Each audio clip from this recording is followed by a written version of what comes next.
പാട്ട് പറഞ്ഞു വന്നില്ല നമ്മൾ. ഒരു പാട്ടൂടെ പാടാം. ഇനിയൊരു അശോകന് ക്ഷീണമാവാം. ഇനി അശോകന് ക്ഷീണമാവാം.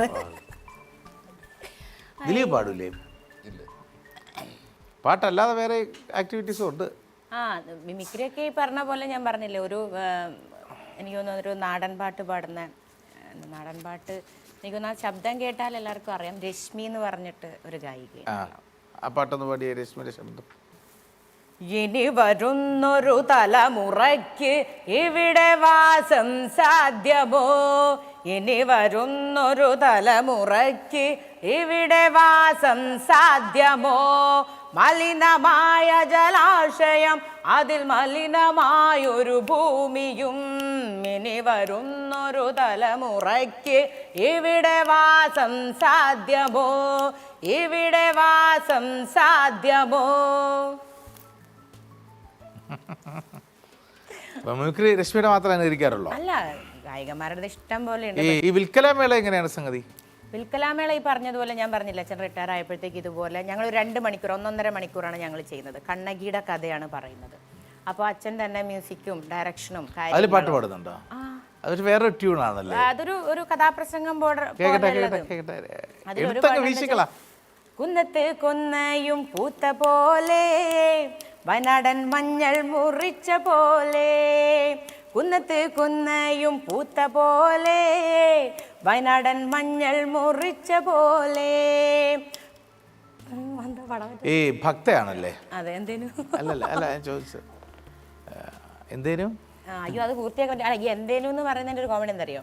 മൂപ്പര് തിരുവനന്തപുരം, ഞാൻ കൊയിലാണ്ടി, തെക്കും വടക്കും ആണല്ലോ. അപ്പോൾ ആദ്യമൊക്കെ മൂപ്പര് പറയുന്ന ഒരു തിരുവനന്തപുരം ഭാഷയും എനിക്കും മനസ്സിലാവില്ല.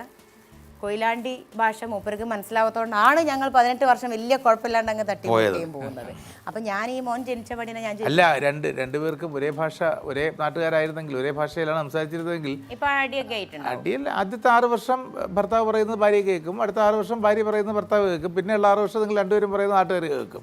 അവസ്ഥയിലോട്ട് പോയേനെ. അല്ല, ഇത് തിരുവനന്തപുരത്തുള്ള വളരെ നല്ല നല്ല വാക്കുകളൊന്നും എനിക്ക് മനസ്സിലാവാത്തതുകൊണ്ട് എനിക്ക് ഞാൻ വിചാരിക്കും അയ്യോ എന്നെ എന്തോ ഓമനിച്ചെന്തോ വിളിക്കാന്ന് വിചാരിക്കുന്നതുകൊണ്ട് ഇപ്പോഴും അതുകൊണ്ട് അഡ്ജസ്റ്റ് ചെയ്ത് അങ്ങ് പോകും. പിന്നെ മോൻ ജനിച്ചപ്പോൾ ഞാൻ എന്തെങ്കിലും കളിപ്പിക്കുമ്പോൾ ഞാൻ ചോദിക്കുമല്ലോ എന്തേലും ചോദിക്കുമ്പോൾ തിരുവനന്തപുരം പറയും അങ്ങനെയല്ല ചോദിക്കേണ്ടത്, എന്തര്.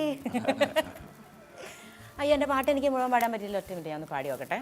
കുന്നത്ത് കൊന്നയും പൂത്ത പോലെ, വയനാടൻ മഞ്ഞൾ മുറിച്ച പോലെ. ഏഴഴകാർന്നൊരു സന്ധ്യ പോലെ, മനത്ത് തിങ്കൾ ഉദിച്ച പോലെ. അഴകിൻ്റെ മന്ദാരം പൂത്ത പോലെ, ഏതൊരാൾ കണ്ടാൽ കൊതിച്ചു പോകും. കുന്നത്ത് കൊന്നയും പൂത്ത പോലെ, വയനാടൻ മഞ്ഞൾ മുറിച്ച പോലെ. ഞാൻ സ്വന്തമായിട്ട് പാടിയ ഞങ്ങൾ ഈ വിൽക്കലാമേള ഒരു സ്ഥലത്ത് ചെയ്തപ്പോൾ എനിക്ക് ഇത്രയും വർഷം എനിക്കൊന്ന് ചെറിയ കാലം തൊട്ട് മിമിക്രി ട്രൂപ്പ്, ഡാൻസിൻ്റെ പരിപാടി ഇതൊക്കെ ചെയ്തിട്ടുണ്ടെങ്കിലും ഏറ്റവും അത്ഭുതപ്പെടുത്തിയൊരു കാര്യം എന്താ വെച്ചാൽ ചേലിയ ഞങ്ങൾ അങ്കമാലി ഭാഗത്ത് ഞങ്ങളൊരു പ്രോഗ്രാം ചെയ്തു. അങ്കമാലി ഒരു പരിപാടി ചെയ്ത സമയത്ത് ഞങ്ങൾ 14 പേരാണ് സ്റ്റേജിൽ നിൽക്കുന്നത്. അപ്പോൾ അവർ കണ്ണകി ഇതൊക്കെ പെർഫോമൻസ് ഒക്കെ കഴിഞ്ഞ് അച്ഛനും എനിക്കും കൂടെ അവരൊരു ഗിഫ്റ്റും തന്നു, ഒരു പൊന്നാട അണിയിച്ചിട്ട് അവർക്ക് ഭയങ്കര സന്തോഷത്തോടു കൂടി ഞങ്ങൾ പറഞ്ഞു വിട്ടു. എന്നിട്ടുണ്ട് ശരിക്കും നമ്മളൊരു സ്ഥലത്ത് പരിപാടി കഴിഞ്ഞ് പോയി കഴിഞ്ഞാൽ പിന്നെ ഒരുമ്പോൾ വിളിക്കുകയില്ലുമ്പോൾ ഒരേ വിളിക്കലും ഒരേ അഡ്രസ്സും ഉണ്ടാവാൻ ചരിത്രം ഉണ്ടായിട്ടില്ല. പക്ഷേ ഇവരെ അച്ഛൻ വിളിച്ചിട്ട് പറഞ്ഞ് ഞങ്ങൾക്ക് ആ ഒരു പരിപാടി കണ്ടിട്ട് ഞങ്ങൾക്ക് എന്താ ചെയ്യണം, ഞങ്ങൾക്ക് അന്ന് അത്രയും സമ്മാനവും കാര്യങ്ങളൊന്നും ഞങ്ങൾക്ക് ചെയ്യാൻ പറ്റിയില്ല. അപ്പോൾ നിങ്ങൾ മൊത്തത്തിൽ സ്റ്റേജിൽ എത്ര പേരുണ്ടെന്ന് പറഞ്ഞു. ഞങ്ങൾ ഒരു 14 പേര്. ഈ 14 പേരുടെ പേരിൽ അവർ ഞങ്ങൾക്ക് ഒരു ട്രോഫി അവർ തന്നെ കൊറിയറിൽ, അതായത് അങ്കമാലിയിൽ നിന്ന് കൊയിലാണ്ടി ഞങ്ങളുടെ വീട് അഡ്രസ്സിലേക്ക് അവർ അയച്ചു.